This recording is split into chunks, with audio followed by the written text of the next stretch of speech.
Welcome back, everyone. Travis again, doing another science experiment here at the Rochester Museum and Science Center. This time, we're gonna have some fun with balloons and pressure. So, the formula for pressure is force divided by area. I have two platforms here, one containing 36 nails and one only containing 1 nail.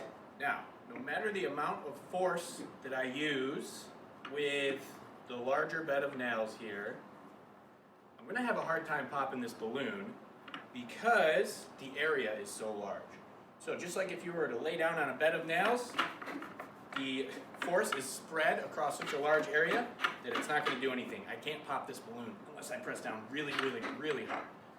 So we're going to try the same thing again with my board that just has 1 nail in it, and we'll see what happens.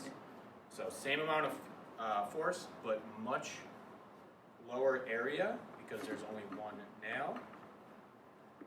And let's see what happens. Pop. Thanks for joining. We'll see you next time.